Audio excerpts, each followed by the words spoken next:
Good morning. Today we're on page 181 of Inside of a Dog, learning from others. Yesterday, Pumpernickel learned courtesy of a pet supermarket's automatic doors that when you walk towards walls, they open and let you pass through them. Today she unlearned it in a spectacularly poignant display. Once a problem is solved, a hidden treat is unearthed. An unjustly closed door is open, with or without a person's help. The dog is quickly able to apply that same means to solve it again and again. He has identified a state of affairs, fashioned a response, and realized the connection between the problem and that solution. This is both his triumph and at times our misfortune. One success at jumping right onto the kitchen counter to get to the origin of that pleasing cheese odor will be followed by much jumping on counters. If you provide a sitting dog with a biscuit for sitting politely, expect to be inundated by polite sits. With this in mind, it is easy to understand the admonishment that in training a dog, you must reward only those behaviors you desire the dog to repeat endlessly. Such is the dog's mastery of what in psychological circles is termed learning. There is no doubt that dogs can learn. It is the natural working of any nervous system to adjust its actions over time in response to experience, and of every animal with a nervous system to thereby learn. Under the heading learning comes everything from the associative learning used in animal training to memorization of a Shakespearean monologue to finally understanding quantum mechanics. Dogs' easy mastery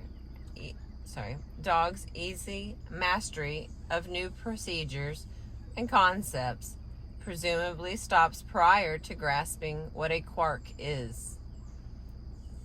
What they learn is neither academic nor scholastic.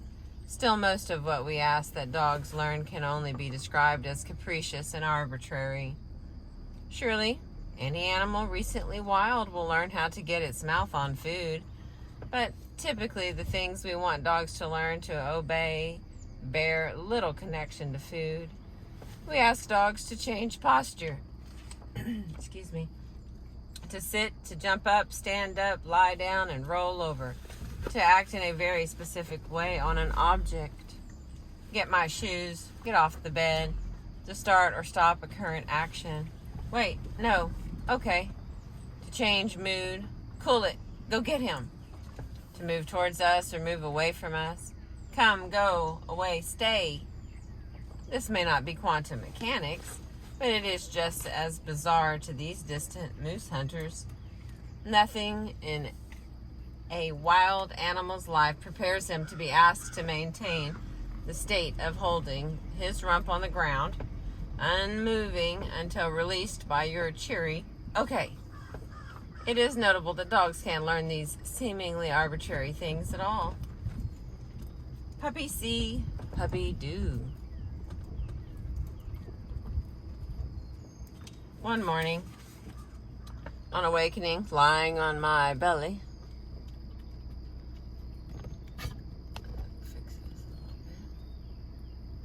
I pulled my arms over my head, stretched my legs into pointed toes, and pulled myself up onto my forearms.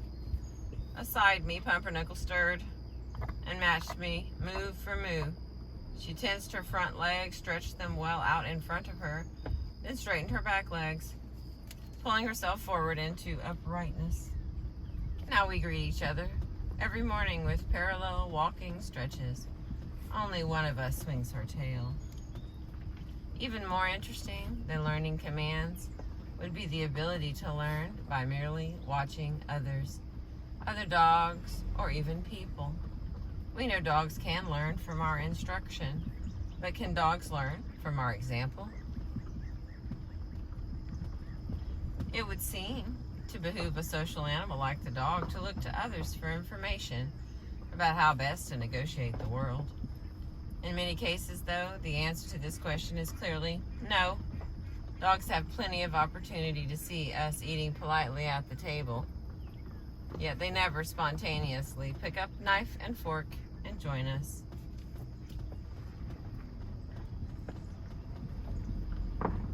Overhearing us talking is insufficient to get them talking. Their only interest in clothes seems to be chewing them, not donning them.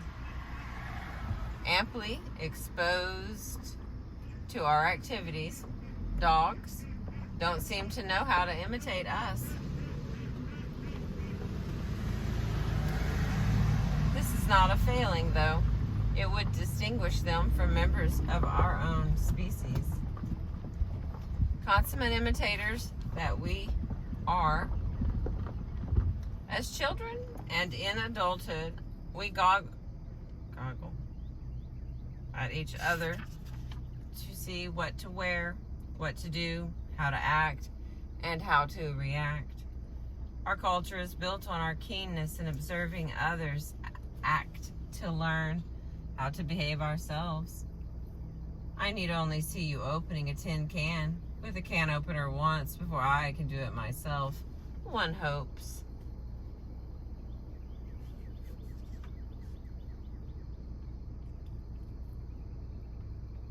It's funny, once again, lost my place. The stakes are higher than they might first seem. For success at imitation not only gets you the contents of the opened can, it is an indication of a complex cognitive ability. True imitation requires that you not merely can see what another is doing, but simply that you see how the means lead to an end, but also that you translate others' actions into your own actions. In that case, dogs are not true imitators. For even after thousands of demonstrations with the can opener, no dog has shown an interest. The opener's functional tone is mute for them. But this is not a fair comparison. You might complain, dogs simply haven't the thumbs, nor the dexterity they allow to operate can openers or cutlery. Similarly, they haven't the larynx for speech, nor the need for clothing. And your complaint would be fair. The question is really if the dogs can be taught, by demonstration, how to do something new, not whether they are many humans. Watch dogs interact for 10 minutes and you will see what looks like imitation. One dog flaunts a gloriously large stick. Looks. The other finds a stick of his own and flaunts it back. If one dog finds a spot for digging, others will soon join him at the growing hole.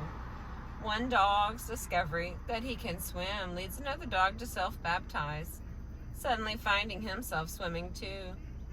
By watching others, dogs learn the special pleasures of mud puddles and of bushwhacking through brush. Pumpernickel uttered nary a peep until one of her regular dog companions began barking at squirrels. All at once, Bump 2 was a squirrel barker.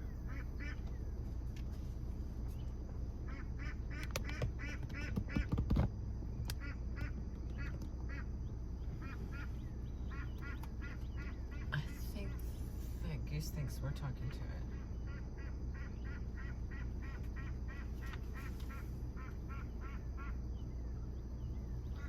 Do you hear them?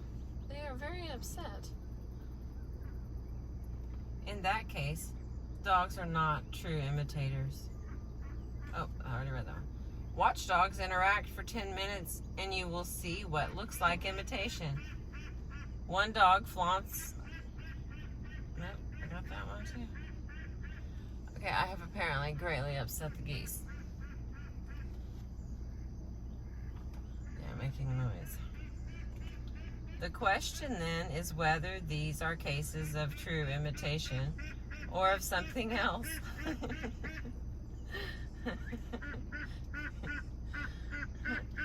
The something else that it might be is opaquely called stimulus enhancement.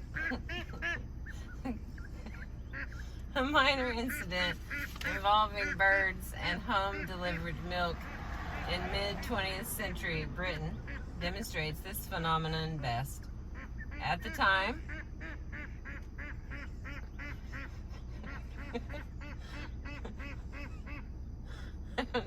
all the complaining is about.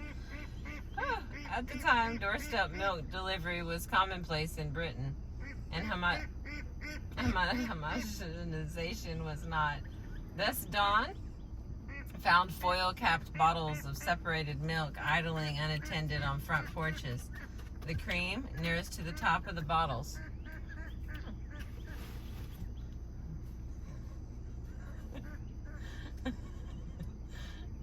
Sorry.